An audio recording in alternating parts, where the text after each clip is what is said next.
आप लोगों को करके वजू फिर दिखा रहा हूँ कि किस तरीके से हमें वजू करना है, और साथ ही साथ मैं आपको बताता चलूंगा कि ये फराइज है, ये चीज अगर छूटेगी तो आपका वजू नहीं होगा। सबसे पहले आपको क्या करना है, मैं इसको चालू किया, ये हाथ को धोना है।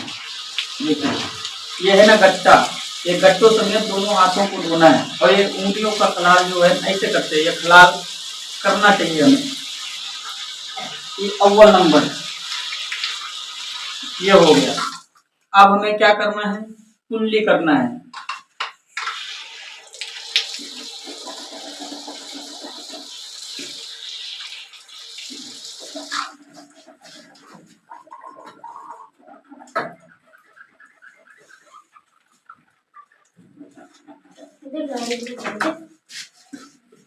और एक चीज का और ध्यान रखना है, यानी 3 बार धोना सुन्नत है। दूसरी बात जो कुल्ली करते हैं, यानी रोजे की हालत में आप गरारा न करें। रोजे की हालत में गरारा करने से मना किया गया है कि अगर गरारा करेंगे तो आप से अगर थोड़ा सा मिस्टेक हुआ तो पानी अंदर चला जाएगा, तो आपका रोजा टूट जाएगा। तो इसलिए आप रोजे की हालत से हैं तो आप गरारा न करें, ऐसे ही कुल्ली कर लें। अगर आप रोजे से नहीं हैं तो आप फिर गरारा करें।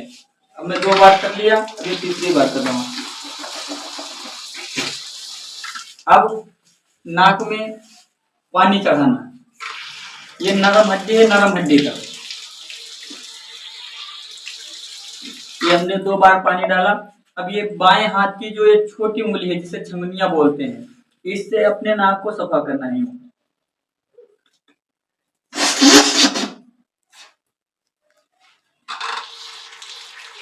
फिर नाक में पानी डालना है। अब जो आया ये अभी जो है, अब पहला फराइज वजू का जो फराइज है, यानी फर्ज 4 फर्ज हैं, 4 फराइज में से सबसे पहला फराइज अब ये आ रहा। अब क्या करेंगे, हम अपने गट्टे को धो लिए, कुल्ली कर लिए, नाक में पानी चढ़ा लिए। अब अपने चेहरे को धुलना। देखो ये बाल उगने की जगह से, और ये अक्सर जो दाढ़ी जिन हजरात के है उन लोगों से ज्यादा ये मिस्टेक होता है। देखिए बहुत से लोग ऐसे ही बनाते हैं। अब इधर ऊपर पानी डालेंगे, फिर इसको ये दाढ़ी यूं पकड़ लेंगे। यूं पकड़ने से पूरे अंदर बाल से पानी नहीं पहुंच रहा है। ये देखिए, आप इस तरीके से पूरा करते रहेंगे।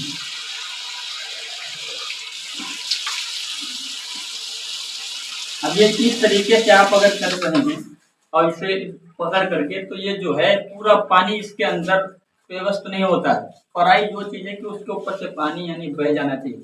यानी अगर एक बाल के बराबर अगर सूखा रह गया तो आपका वजू नहीं होगा। मैं इसीलिए लोटा रखता हूँ, लोटे से फिर वजू में करता हूँ। यानी जब अपने चेहरे को धुलना होता है तो मैं वजू करता हूँ, इसमें पानी भरने के बाद फिर अच्छी तरीके से इसको धुलता हूँ। लेकिन आप अगर बना रहे, अगर वहां पे लोटा वगैरह नहीं है तो आप हाथ से ही पानी भर भर के आप इस तरीके से आप धुलेंगे। इस तरीके से आप करते हैं।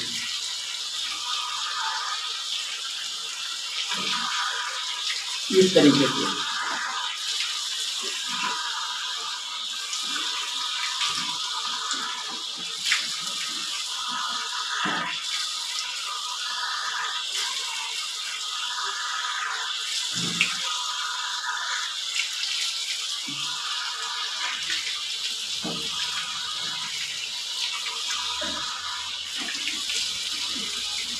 अब जब आप इस तरीके से करेंगे तो आपके ये कहीं जगह खाली नहीं रह जाएगी, पूरे बाल भी तर हो जाएंगे।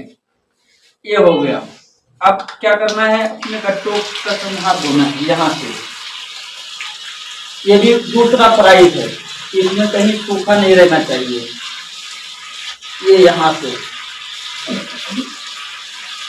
ये बहुत से लोग गलती कर देते हैं कि इनको धुलते हैं यहाँ से, लेकिन इसको गौर नहीं करते। तो ये जो घुटने हैं ना, ये इस साइड के ये सूखे रह जाते हैं। अगर ये कहीं सूखा रह गया तो ये गड़बड़ कर देता है, वजू फिर नहीं होगा, क्योंकि ये फ्राइज है। अगर ये छूट गया तो हमें इनके ऊपर से यहाँ तक धोना है। अब हमने ये धो लिया। अब हमें क्या करना है, चौथाई सर का मसा करना है। ये तीसरा फ्राइज है। अब ध्यान रखें, नंबर 1 फ्राइज में यानी चेहरे को धोना, दूसरा क्या है कि कोहनियों समेत यहाँ तक हाथ धोना है, और तीसरा क्या है, चौथाई सर का मसा करना। अब हमें मसा देखिए कैसे करना है। ये 5 उंगली है, इनका भी मसा होना है और हमें चौथाई सर का भी मसा होना है। देखिए अब क्या करेंगे, सबसे पहले तरीके से ये 3 उंगली है ना, ये तीनों उंगली को हमने एक में ऐसा मिला लिया और ये दोनों उंगली जो है दोनों हाथ के गैप हैं। अब इनको क्या करेंगे, इनके पेट यानी यहाँ से हथेली है ना, ये हथेली को यहाँ अपने सटाएंगे ऐसे, ये यहाँ से इनके पेट को लगते हुए और इस तरीके से हम मसा करेंगे। अब यहाँ तक करने के बाद फिर यहाँ से जब हम घुमा के आएंगे तो ये ऊपर की उंगलियां छोड़ देंगे और ये हाथ को ऐसे लेके आएंगे, ये हो गया। अब ये बची ये दोनों उंगली, बाकी ये हथेली इसका हो गया मसा और ये 3 उंगलियों का हो। अब ये जो दोनों बची तो इनको क्या करेंगे, इस कान में यहाँ डालेंगे, इनको यहाँ से ऐसे करेंगे, फिर ये कान में ऊपर वाली ये जो छोटी जगह है इसमें उंगली डालेंगे। अब क्या बचा, अंगूठा, तो अंगूठे से हम कान का मसा करेंगे ऐसे।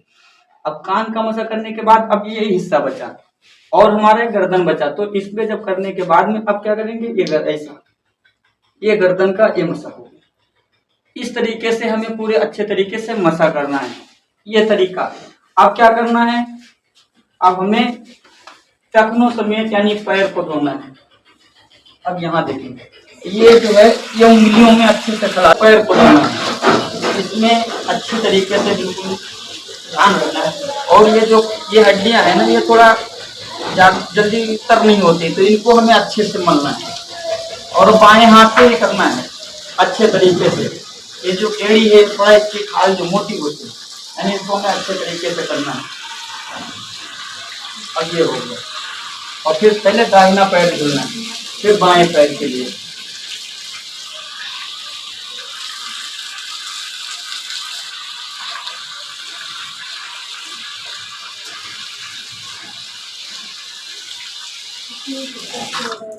अब ये आपका वजू मुकम्मल हो गया, लेकिन मैंने आपको ये चीज बताना भूल गया वजू करते समय कि जब हम वजू करने के लिए बैठेंगे तो सबसे पहले आपको बिस्मिल्लाह पढ़ना है। वजू के अगर आपको दुआ याद नहीं है तो मैं आपको इंशाल्लाह दुआ भी बता दूंगा, लेकिन अगर आपको नहीं दुआ याद है तो आप बिस्मिल्लाह पढ़ के फिर शुरू करें। अब क्या है, चलो वजू से हम फारिग हो गए, अब हमें वजू के बाद की दुआ भी पढ़ना है। वजू के बाद की दुआ क्या है, अब हम फारिग हो गए, अब क्या करना, अशहदु अल्ला इलाहा इल्लल्लाह व अशहदु अन्ना मुहम्मदन अब्दुहु व रसूलुहु मिनल मुतक़ब्बिरीन। ये वजू के बाद की दुआ है। उम्मीद है कि आप हज़रात समझ गए होंगे, और अगर समझ गए हैं, नहीं समझ पाए हैं तो आप हज़रात कमेंट में लिखें। इंशाअल्लाह तबारक व तआला आपको फिर हम समझाने की बताने की कोशिश करेंगे। अगर वीडियो पसंद आए तो लाइक शेयर कमेंट जरूर करें और इसे सदका जारिया समझ करके आप शेयर करें और चैनल को सब्सक्राइब करें। अस्सलामु अलैकुम व रहमतुल्लाहि तआला व बरकातहू।